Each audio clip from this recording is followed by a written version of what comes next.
guys, so today I will be talking about the last city that I visited in China, Beijing, and the 5 favorite things that I did there. So Beijing is the capital of the People's Republic of China today, and it's located sort of in the more northern area of China, and it is the second largest city in China by urban population, right after Shanghai. It was also the last of the 4 great ancient capitals of China, and currently is a political center for China. So the 5 favorite things that I did in Beijing, and these are in no particular order except for the first one, because I do have a number 1 favorite place, which is the Summer Palace, Jingshan, which is basically the largest and best preserved royal park in China. It's pretty much a vast area of different lakes, gardens, palaces, pavilions, halls, palaces, temples, bridges. I think I said palaces twice, but there is a lot of palaces there. The construction for this area started in 1750 and was basically designed to be a luxurious garden for the royals and their family. It is actually now a UNESCO World Heritage Site, and it is described as a masterpiece of Chinese landscape design. And the Summer Palace is absolutely amazing. It is absolutely huge. It's 2.9 square kilometers big, and about 3/4 of it is apparently water. So it's just a really massive garden area, like kind of park area as well. It's just absolutely amazing to walk around, just see all of the sights there. It's so calming, so relaxing, amazing. We did take a boat there again, which I love boats, and there's little hills you can climb up. You can see views of Beijing city, and I cannot praise the Summer Palace enough, because it was like my absolute favorite thing in the entire Beijing area. It was just incredible. I love kind of more natural things and naturey, and it combined everything that I really enjoyed about China, like just Chinese architecture, Chinese gardens, boating, and just like a general calming atmosphere, and kind of getting away from like the hustle and bustle of the city. Even though of course there's the hustle and bustle of tourists there, but you know what I mean.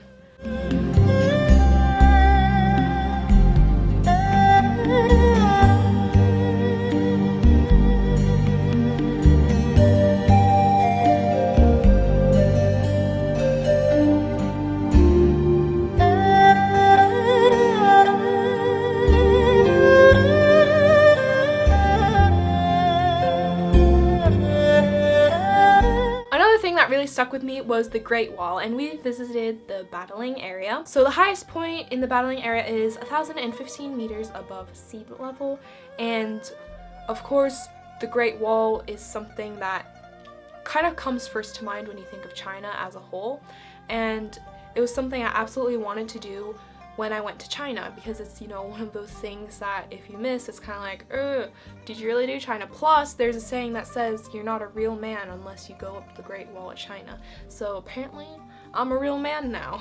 It was actually pretty cold on that day, so I did get a souvenir shirt that said, I climb the Great Wall of China.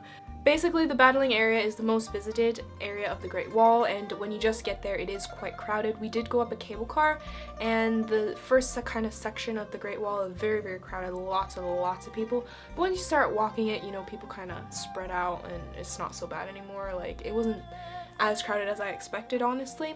This section of the wall was built in 1504 during the Ming Dynasty. And it's just looking around the mountains there. It's a really pretty scenery in on itself. Like, again, it was quite cloudy and rainy on that day, but you could still see that the nature around that area is absolutely breathtaking, and the wall, to actually be there yourself and see it, was incredible. Like, you just can't describe the feeling that you have when you're up there. It's just standing there and looking around. It's just absolutely amazing. It was really beautiful.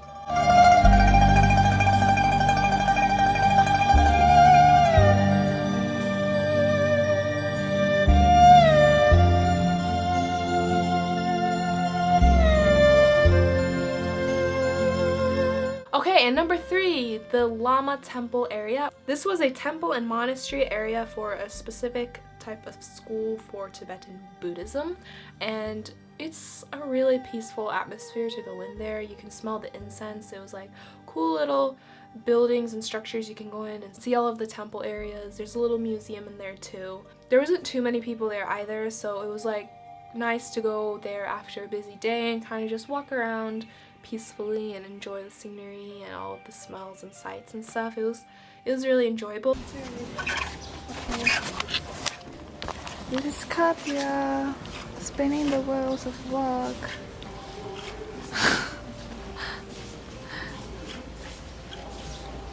Hopefully I'll get good luck from that. What do you think you feel? How do you feel after you spin that? Lucky.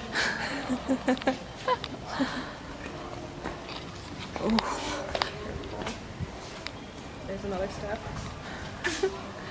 So we're on our way out of the Lama temple. There she goes. Katya from Finland. What's the lion? Did you know about the lion? It signified that one guy lived here before it was turned into the Lamasery. Really? Yeah. Or it like represents that guy after his name. Did you hear her?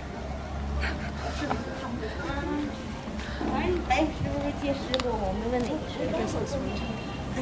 Here's another lion that turned into one of the god, the monk. Very cool. I'm getting some skin squished.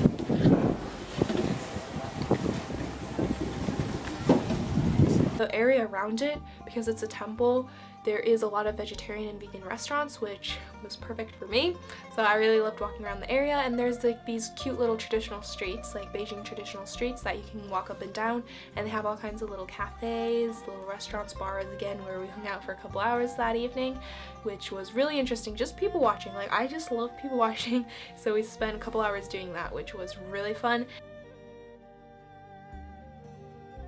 They also had this really interesting kind of like pottery ceramic shop where it was cat themed. So they had these different little cat porcelain or ceramic, is it? What are these, like little statues, little figurines that you could go in and paint yourself. So I ended up painting a little cat figure for my friend's birthday, and just those kind of little things. Like they had all kinds of like pottery shops, like do it yourself, like little things where you could like decorate and craft like little arts and crafts pieces, which we don't really have that in Finland. So I thought it was a really, really interesting and cool concept.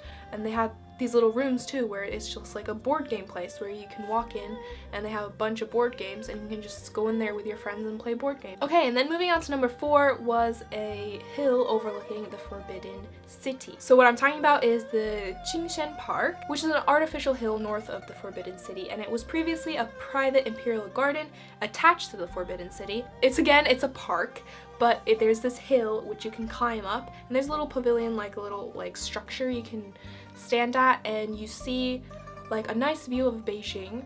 And what's the best part about it that I really enjoyed, you get a really good view because it's right in front of the north entrance of the Forbidden City. You get an amazing view of like the top roofs, like the yellow roofs of the Forbidden City.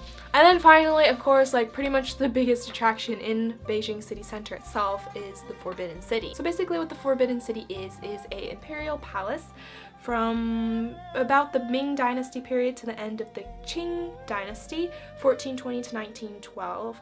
And it's located right in the smack center of Beijing. So basically it was the exclusive domain of the imperial court, hence the name Forbidden City, because it was forbidden for anyone to enter in without the emperor's explicit permission. And it's one of the largest palace complexes in the world, surrounded by a 52-meter moat, and is built around a 10-meter high wall.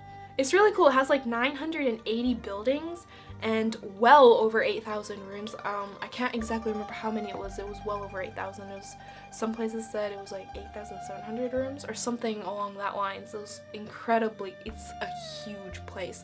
Like I remember walking around and just getting lost all the time because everything kind of looks the same, and you're walking around, you don't know really where you are. Obviously you can get a map, but things just, they all look the same, and then you start getting lost and then you have no idea where you are, but it's really cool.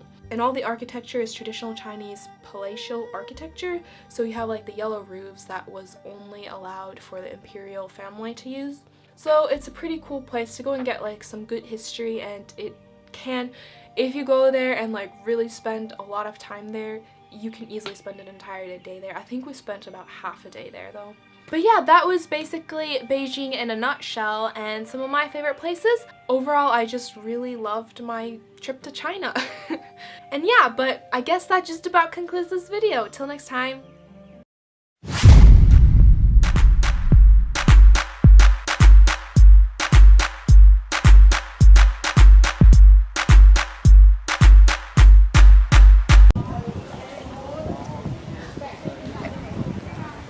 Here's the door.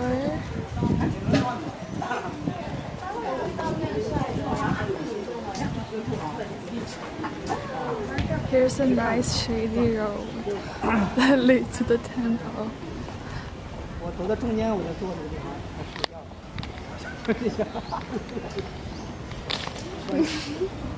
Produced by Fendu.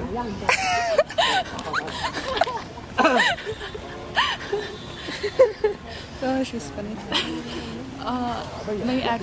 Main actress, Katja got your puppy.